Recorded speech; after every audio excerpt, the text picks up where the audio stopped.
David, great to see you. Thanks for taking a bit of time out to come and have a chat with us. I want to kick the interview off by sort of reflecting back to you something that you said to me a little while ago. You said, I see my business as a cockroach rather than a unicorn, which I think is an extraordinary statement.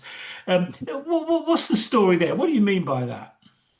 Well, it's just going back on experiences that I've had in the past. So when I decided to move into interim work, I was in Manchester, and there tended to be a lot of interim networking events, which I never really understood because all we were interims to gathering together, talking about experiences. There's no way to sort of pick up on additional work. One of the things that surprised me when I was there was that people that were generally within Manchester very rarely spread their wings to go outside Manchester, and they were always complaining it was hard to find work. Well, yes, it is. You're very niche and very narrow in that respect. Whereas if you're going to survive, you're going to have to be either, thinking differently and spreading yourself geographically all over the place. I did. I was in London, throughout the UK, Gloucester, America, Germany, Bali, Singapore. I was all over the world in actual fact. So that's what kept me going. And because of that ability for me to accept or do what I needed to do to get to the next stage, that made me more of a cockroach rather than a unicorn specializing in a particular area. So it's this idea that you're talking about that a cockroach would survive a nuclear war, isn't it? Is that Yeah, that's the exactly. idea? If you Yeah. think differently and creatively and more broadly, you can survive anything. I mean, I think it's a lovely analogy, actually. And tell me about the business that you're now developing. I mean, what is it you're trying to achieve exactly? I mean, give us a flavour of what you're doing. Well, we set this up. I mean, I've been in Dubai for about 10 years, and one of the things I had been doing in a past firm was that I was a partner and director for a company called Rethink in the UAE. My business partner was a sister company, MHQ. So we understood through that training, if you like, how businesses need to be set up. And we decided to go out on our own. We felt as though we could do a better job. We actually used that experience to look at what good looks like and adopt those best practices into our firm. That's worked out really successfully. So what it is we're doing, we don't deal just with high net worth individuals, but that is a big proportion of our work. We deal with regulatory firms, Cat 3C, Cat 4, these, like crowdfunding sites, Mm. insurance companies, all these wealth management companies, which is very prevalent here in the UAE. So helping them set up is one thing. High net worths, we help them set their companies up, help them establish foundations. So there's legacy planning and asset protection involved. We help them with all their compliances, whether it's MLRO, the money laundering officers, the accounting and the tax. So we tend to be a one-stop shop, which is kind of unique because if you go to the CSP firms, they're very good at doing one thing and one thing only, but we've got a very broad spectrum and it's really very attractive to these people.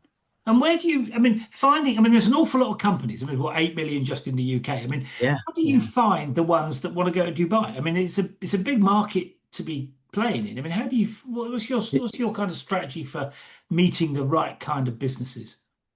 Well, that's interesting in so much as, yes, we don't specifically target individual companies. We've learned that most people or companies that are wishing to come out to the UAE, and let's face it, there are a lot at the moment. There's no shortage of people wanting to be in the UAE, particularly from the UK, but Europe in general. So they usually start gravitating around a few pots, if you like, and those are mainly law firms. So law firms attract these companies, but they don't have the ability to set the company up in most cases. They can't set up foundations. They don't know about taxes. They don't know about accounting and things like that. So they look for us. So if we have these good connections, we're able to draw on that and pull these clients into our business. And because we have this unique offering where we're just a one-stop shop, we're finding that these people are very happy with what we're offering and they recommend to other people. So we've not advertised once. That's a unique thing about us. We've never advertised. This is all word of mouth or our contacts with these what we call feeders, the law firms that we've been dealing with. And why is it that you feel Dubai is a good place to do business? I know you recruit companies from Hong Kong and America and the UK. Yeah, I mean, what is it about Dubai that is? I know you've already mentioned the tax thing, but yeah. what would you say is such an attractive what makes it such an attractive place, I guess? I think there's a few things that make it attractive. I think one of the things is it is a business hub. There's no question about that. It's a little bit like Singapore. It's very much a business town. People here to earn money and to generate business. It's got a lot of energy as well. If you come here, you'll see how vibrant it is. It's a very young city. There's a lot of vibrance in there. There's a lot of get up and go. It really is very much an energetic place. And it's also a good jurisdiction for other places as well. So if you're looking to do business in, say, Africa or Southeast Asia, it's a good gateway for that. So there's a number of things that are really interesting, other than the tax, of course. Yeah. One of the things you said at the beginning, when we were talking about being a cockroach rather than unicorn, was this thing about, people kind of staying in their lane, people doing Yeah. what they've always done. I mean, one of the interesting things that you're doing is you're really challenging status quo. You're saying there is a different way to grow your business. I mean, how do you feel about that process of really challenging the way people do things? I mean, do you enjoy it? Does it make you feel good? I mean, is it a stressful thing? I mean, what's your take on that? No, I think because of my interim background, I think that, I mean, I went into interim quite deliberately. I was in a full-time job prior to being in that role and that route that I took. And I found that being in a company and doing the same thing day in, day out, just growing very, very slowly can be kind of a little bit formulaic and a bit dull. And I think moving into interim afforded me the opportunity of seeing, a lot of problems, a lot of different industries, a lot of different jurisdictions, et cetera, et cetera. And that's afforded me the opportunity of challenge the status quo. I don't have any vested interest in these companies that are coming here that may or may not have problems, but I can certainly challenge without any fear of, being shot down or anything like that. I'm just giving my opinion. Uh, but yeah, that's certainly one thing we do. One of the things that's really very prevalent at the moment is that when I first came here, interim was non-existent in the UAE. If you were interim, it was because you couldn't get a full-time job. That was the only reason you went to interim. Now it's completely flipped the other way, where you've got a massive interest in CFO work. And this is where that challenge comes as well. Getting people coming, businesses coming to us asking, can we help with business planning? Can we help with tax planning? How do we get to the next level of growth? How do I get to see VCs? What's the best approach? We get all these questions asked very frequently, and that's becoming more and more prevalent. And I think the reason that that's happened is because the UAE as a jurisdiction has started to become much more compliant with the rest of Europe in terms of its taxes, its MLRO, money laundering, AML, stuff like that. Yeah. One of the things I think is interesting about building a business is, what you've described sounds really quite interesting to somebody like me. I think Mhm. quite an interesting thing you do. One of the things about building a business, though, is you have to work out what you're going to do and what you're not going to do, because there's hundreds of things you could do. Yeah. One of the big challenges is working out where you prioritize. What is it that you focus on? It's how do you kind of cut through the noise to Mhm. work out the right way forward. I mean, what's your take on doing that? I mean, how have you guided the business? How have you worked that pathway out? Well, I think there's a number of things that we've done. I think that because Andrew and I have had, between us probably 50 years experience, the UAE is, what we know very well. We know that there's a lot of competition. There's a lot of CSP firms. There's also a lot of barriers to entry as well. So CSP firms can be, in the DMCC, which is another free zone. But we've concentrated deliberately in the two financial free zones because that's where the action is, we feel. The DIFC, Dubai's financial centre, and the ADGM, which is Abu Dhabi's financial centre. So those are the two hubs we think are going to be of more interest to anyone else or anything else, and that's why we've centered ourselves there. The other thing as well is that we are aware that there are other jurisdictions throughout the world which are not so attractive anymore. Like the Cayman Islands, for example, for reasons of, exposure by other governments, or the Crown dependency, say, in Isle of Man, Jersey, Guernsey, things like that. They kind of stayed really, and we've actually identified those as areas that we can actually bring business across into the UAE because it's a cheaper jurisdiction. It's much more business friendly. So this is why we started to look at those, and Hong Kong as well. So typical example, an MLRO here to hire one as an outsourced individual costs you about $3,000 a month. I understand that in Hong Kong it could be up to $10,000 per month. So there's a big push in terms of costs to drive that down. So that's why we become of interest. So these are strategies that we're kind of adopting as well. And in terms of, I mean, to come back to this process of building a business, I mean, well, give us your take on, if you like, getting the right people on the bus. I mean, I always think that if you get the right people alongside you, you can really make good progress. If you get the Yeah. wrong people on, you've got, you're in a world of pain, aren't you, if you get the wrong people in the company? I Oh, mean, what's 100%. your take about getting the right people on the bus? I mean, how do you feel about that, given that you could recruit from anywhere, presumably? Yeah, we can. We can recruit from anywhere. One of the things, well, it's a bit peculiar in that the UAE's got a kind of a little bit of a different kind of demography when it comes to employees. So what we tend to find, so if you're comparing UK with here, say for example, so mid-level manager there, we commanding a salary of like 30 to 40,000 pounds, something like that per annum. In the UAE, that person could easily charge, 80 to 100,000 pounds. So it's expensive for those skills. That's one of the issues, but it doesn't necessarily mean you're getting quality. That's the other thing as well. Mm. At the lower end, with the junior end, there's a myriad of people there, and it tends to be very low salaries as well, not commensurate with the UK, where it's sort of much more graduated. So it is important to get the right person, and we pay salaries which are above average, I would say. We test the individuals when we interview them to bring them on board, and we always look to get people that are better than us, if you like. I'm not interested in, yes, people. I'm here to get a business that's working, and if I can get the best people I can possibly get, all the better. We do pay a good rate, and the reason for that is because you get more bang for your buck. If you're going to be employing people that are mediocre, you'll end up wasting more money. You end up spending more money to get from point A to point B. Yeah, I mean, everyone says that to me. I mean, and I get the logic of that. Recruit smart people, ideally people that are smarter than you. And Yeah. but it's Mhm. easy to say. It's much more difficult to do. I mean, how do you know that the person that you're recruiting is better than you are? I mean, how do you find that person? How do you work that out? What's your take on that?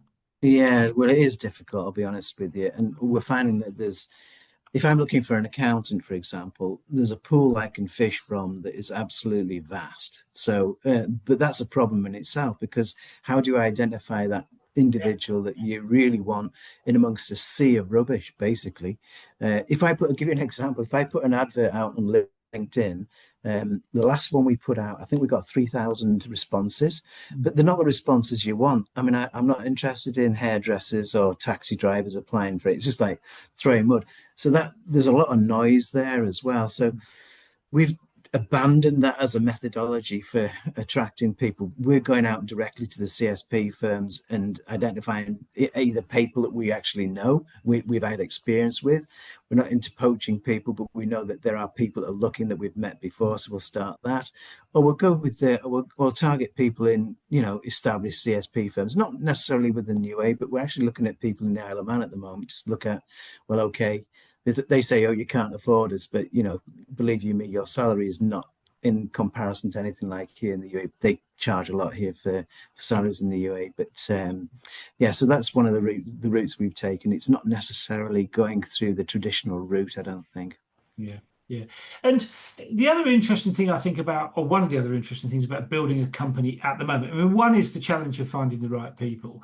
The other one I think is really interesting is that in effect you're building a business in the spotlight. Because we live in the social media age when any member of staff can go and say anything, any of your clients can say anything, and before you know it, Yeah. it's all over the internet. I mean, what's your kind of take on that? I mean, there's a huge risk there, but there's also lots of interesting opportunities, aren't there? I mean, give us your spin on that.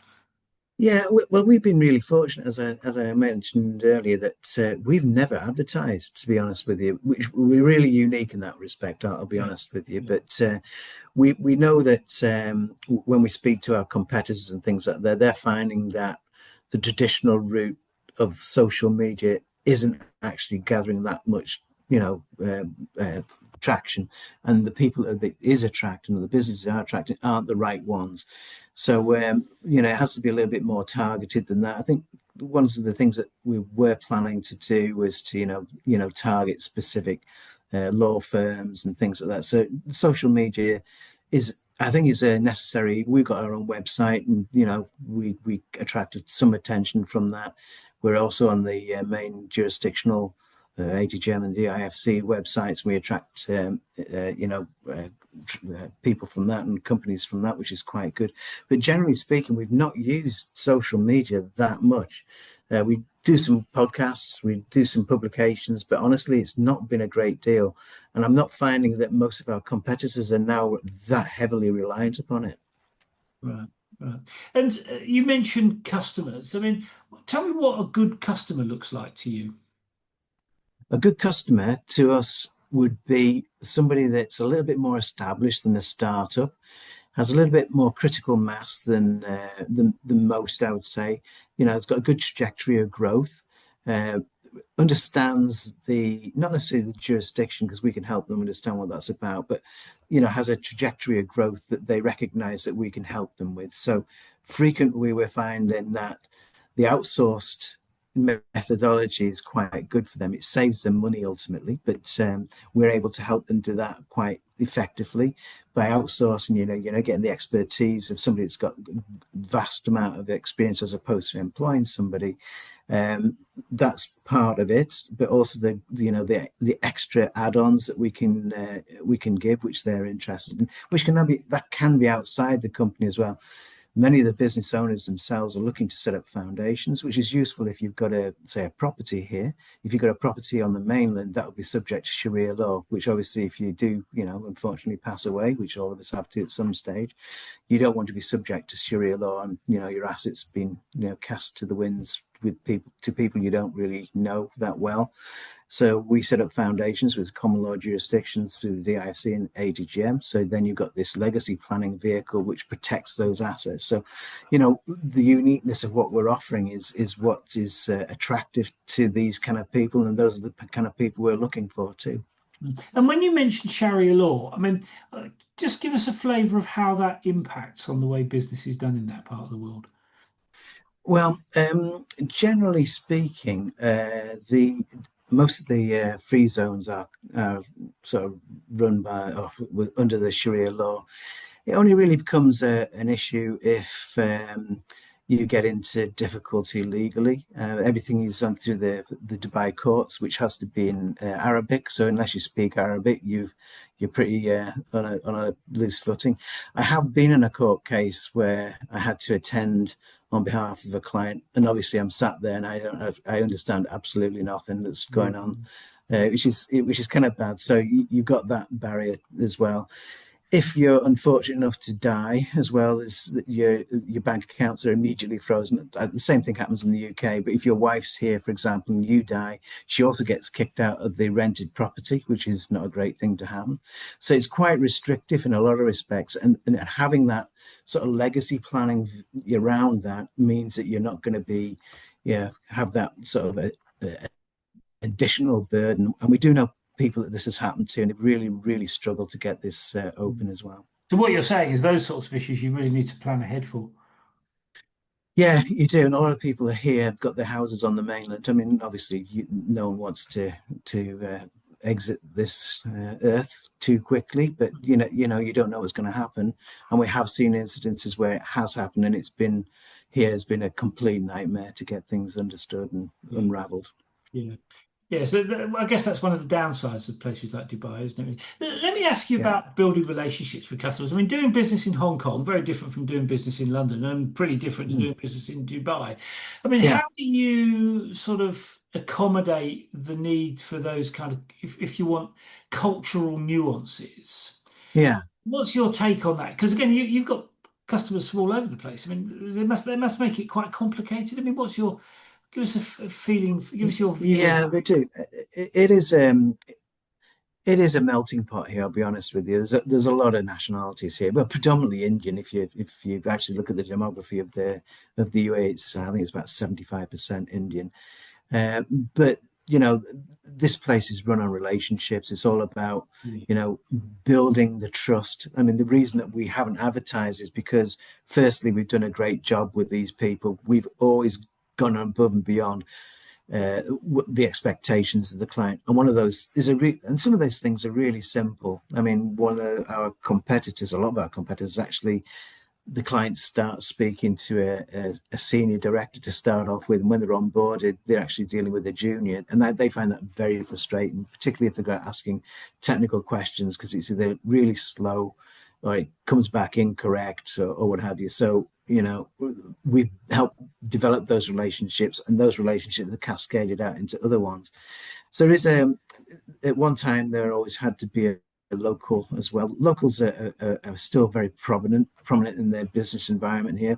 They're kind of the glue for the entire region, and they bring a lot of value to things as well. At one time, you had to have a local partner where they had 51% of your company. That seems a lot to give up, but in actual fact, that was also it's a double-edged sword. Yeah, you have to give up some of the company, but also these people have the connections as well, and they can accelerate your business quite rapidly. But there are lots of ways getting around that now. But you don't necessarily need to have a local partner, but they are kind of the glue as well of the UAE. And again, it's all about relationships. It's not just about having a great product. It's being able to sell it to a person you actually understand. Yeah. And do you feel that there's, I mean, I'm going broader than just customers, but is there a Yeah. role that, the way you engage with the community has an impact on how you are able to move the business forward? I mean, Yeah, it does in actual fact. Well, because one of the things that we do is that, like, we're in the, despite the ADGM and the DIC being kind of unique jurisdictions, and they are financial jurisdictions with their own courts, they tend to have quite so very encouraging about having events and things like that. So we'll get involved in events. Like I said, I do a lot of events, but predominantly I'd like to be presenting at the event rather than just attending, because I think that's far more lucrative, if you like, because you're then the center of attention and people are interested in listening to you rather than you sort of try to bundle your way into a group of people already chatting away. So there is that kind of element as well. They're very accommodating for um, these kind of events. We've put several on ourselves as well. People do turn up to them. And ironically, the ones that are really popular are the ones you think are going to be super dry. I mean, give us an example of that. That sounds a bit yeah. weird. So like VAT, you wouldn't think that's the most interesting of subjects, but geez, we had probably 80 to 100 people attending one of these meetings, and it lasted about 7 hours because What is it people want. about? Sorry, what is it about VAT that gets I people don't know what it just was. It was just it was just wild. There's just so many Yeah, people want to know everything about it. So question time, there was just all these nuanced yeah, kind of questions coming. You can imagine that people have got their own kind of questions about things, and it's the same with corporate tax as well, which I I I think it's not like the UK, put it that way. It's got its own little quirks and what have you. And we're finding the same thing there. People are coming asking, very good questions, but they're all related to them. And I think that that's what drives these questions and the longevity of these meetings and events. yeah. I've got to say that is extraordinary. People getting that excited about VAT, Yeah, but I know. they're just not so queer as folk, are they? Let me ask you about a bit about the journey that the business has been on. I mean, I can come back to your journey in a second, but come Yeah, back to the journey that the business has been on. I mean, you've been at it for a number of years now. When yeah. you look back on the way the business has evolved, have there been particular inflection points, if you like, when you've kind of come up against a fork in the road and had to decide, do I go that way or that way? And Yeah. yeah, I mean, tell us about some of those things. Well, the first inflection point was really starting the business, I guess, because the barriers, as I said, the barriers to entry are quite high.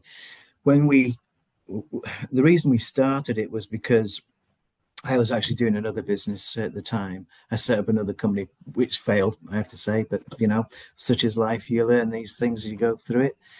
But when I was doing that role, I was approached by the ADGM to say that there was an individual that had 27 companies that they needed to be migrated from one law firm to a CSP firm.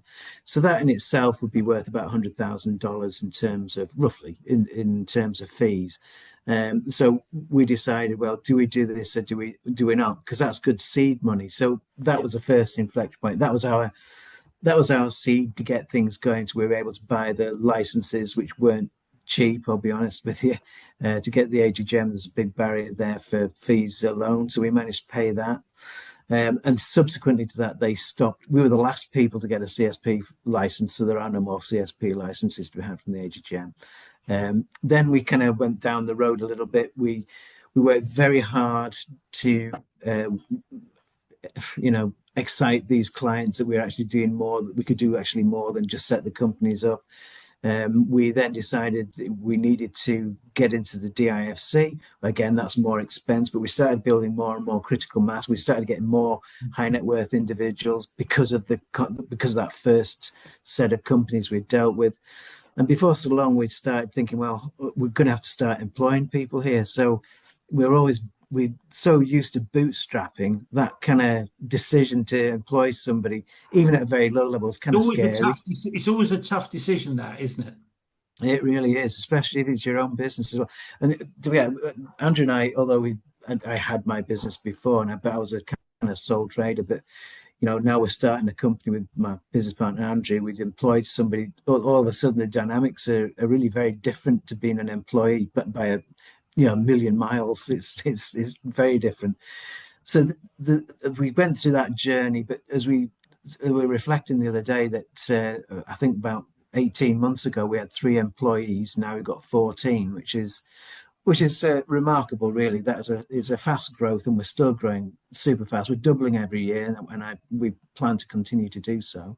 So those are the inflection points for me, I think. And the next one's going to be technology. How is it that we're going to maintain our trajectory of growth without employing people? Now, we know for a fact, when we look at our competitors, one of the key things that they fall over on is employing people to do administration.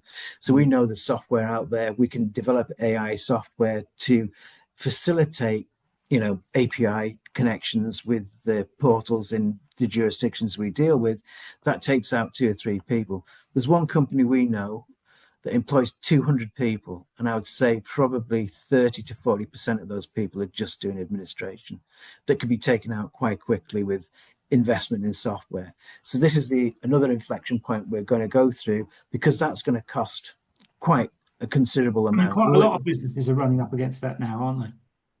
Yeah, and I think if you don't do it now, before things are, too far developed, I think that you're going to be left behind. I mean, seeing as you've raised the subject of AI, I was going to ask about AI anyway. I mean, no, I'm not specific about your company, but the sector Yeah, you're. Think AI is going to shake it up a lot? I mean, what's your take on the yeah, way that's going to roll out? definitely. I think it's going to shake up a lot, because generally speaking, what we're doing is we facilitate the setup of companies and administration of companies. That's effectively what we do. We make it smooth, but there's an awful lot of administration in that. And all these administrative points are just nodes between different, portals and what have you, all of which can be connected electronically. And they aren't at the moment. And we know that's going to be coming along shortly. The same with accounting as well. We know that accounting is going to be probably predominantly taken over with AI at some stage. I find it hard to see how it could be in its entirety right now, but there are Won't be long. softwares, Yeah. some good softwares that kind of analyze data really well. But I still think it needs that human element. I think there needs to be somebody on top of there. You can have the AI punching out a boatload of information, but interpreting it is quite different. I've been super impressed, say, for example, ChatGPT. When I'm looking at tax and things like that, I will look at ChatGPT, not necessarily to get the answer, but I need it to accelerate me to the point where I need to be. And it's really, spookily accurate. It's Yeah. not always spot on, I'll be honest with you, but I would never rely upon it in its entirety. I would always go and make sure that I checked it to the actual law or something like that. But the But thing that people forget, though, of course, is that humans aren't always accurate. no, for sure. You know, Yeah, they might be 100%. easier to deal with, but they're not always as accurate as the machine, are they? Really, you know, so No. it's going to be an interesting, whichever way it shakes down, it's going to be an interesting few years. Let me ask you about your journey. I mean, when you look back on the journey that you've been on, I mean, what would you Yeah. say are the big things that you've learned from it? I mean, what are your big couple of top two takeaways?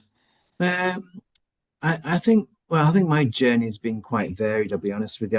I qualified as an accountant with Rolls-Royce, not the car company, the industrial power group, but I recognized then that, around me, there were other accountants and they had a very steady job that was not very exciting. You know, they were saying, "Oh, you could be a controller in 20 years' time." Oh, well, that sounds really exciting. That's not something that's going to appeal to me at all. So as soon as I qualified, I went to the CEO of the company and said, "I want to do something different. Is there anything you think I could do?" He said, "Well, is there anything that you could do?" And so there's a small division in this company called the Bushing Company that has a transformer section there. I could try and run that. Well, it was a loss-making division. He wasn't really bothered whether it was there or not. So he said, "Yeah, go for it." Right. And I learned so much about business, and particularly with dealing with people. I think managing people is one of the hardest things to do. It's okay when you've got professionals that are kind of motivated, but when you're dealing with shop floor workers, that's entirely different. And that was a baptism of fire. They're motivated entirely differently. So I learned a lot about business. I often refer back to my experiences in those early days and apply them still to today. So that was certainly one inflection point that I on my journey. I think the second one was when I was a CFO for a successful furniture manufacturing company, but kind of very, as I said, formulaic and kind of dull. And I went into interim work deliberately to sort of expose myself to really very different problems, companies that were failing, that needed some support. And I found that very hard to start off with, particularly when the company's like $200 million turnover, it's got some significant problems. And there's two issues there. Your learning curve to understand the business can be quite steep to start off with. And when you do see what the problem is, the data or the work you need to do to get around it is quite severe. As one of my friends said to me, when you've got an elephant to eat, you've just got to start chewing. So you just have to get Yeah. on with it and get going. That's quite a good way to put it, actually. I like that. Yeah, yeah. Yeah. And if you were to go back to square one, is there anything you'd do differently? Um, What you know now? yeah, I don't think I'd do very much. Yeah, I think I probably wouldn't have stayed interim as long as I did. I was there for a long time because it's a nice. I wouldn't say it's a nice environment. It's anything but nice. I'd say it's insecure. Pretty Um, interesting. it is interesting. Yeah, it's not for the faint of heart. I'd say it's if you take that route, you're going to have to be prepared to have periods of time when you're not working. That's fine. I don't mind that so much, but sometimes those periods of time can get quite lengthy. Particularly for me, it was around 2008. I was out of work for about 9 months. There was just no movement at all in the market. But I did get some work. I worked in an old place of Grimsby, Young Seafood there. I got a job there. There's an interim finance director. But my contemporaries in Manchester, they were still floundering around probably 18 months later and wondering if they're ever going to get a job. And do So you feel, I mean, is the transition from interim to building a business? I know you're doing it with your business partner, but it's different from being an interim, isn't it? When you're building um, together. I mean, it, what would you say the big differences are? it is and it isn't. I think there's a lot of similarities in actual fact because I think that with building your own business, you actually understand what business is about, and you know what can go wrong significantly. I was fortunate enough that we had already worked in a CSP firm, and we understood what good looked like. We knew where they were failing as well, so we were able to adopt those kind of initiatives. But certainly from an interim point of view, you are kind of you're building you, as it were, your brand as you as an individual have to be successful in the interim role, which is the same as being in your own business. Your own business has got to be successful because if you're not able to do the interim role, you won't be there very long. You'll last a matter of days. It's not going to be any fairy tale, that's for sure. And I think it's the same for building businesses. If you don't do the right thing or you're not able to execute quickly and effectively, you're going to be in the valley of death and not coming out the other side. Yeah, yeah. And have you ever been given a particularly good piece of advice that sticks with you? Um, I I've been given lots of advice, but I think sometimes it can be quite conflicting that as well. Because I think some people, particularly in large companies, and I've been in some companies that are sort of PE backed, and you get lots of advice, and sometimes it's contradictory, and I found that kind of frustrating. One side you've got the MD saying, "Oh, you need to be super detailed here," and then somebody else saying, "Why you're so detailed that I can't see the big picture." So you can't win for losing, sort of thing. So I find that conflicting to some extent, but certainly from good advice, you know. I think one of the things I have learned is not to take things personally. I think you can in a full-time role. I think that's what interim affords you, the ability to sort of be a little bit more robust in that respect. You are there to do a job, and you're not exactly super popular sometimes. So it's not like being in a full-time job where perhaps your existence has been liked, maybe more conducive to getting through the end of the day. It's interesting your point about conflicting advice, you see. I mean, what was going through my mind as you're talking is that the most interesting thing about business is that every single business is different because it's Yeah. doing different things, it's got different people, different resources, focused on different markets, based in different jurisdictions, and so on.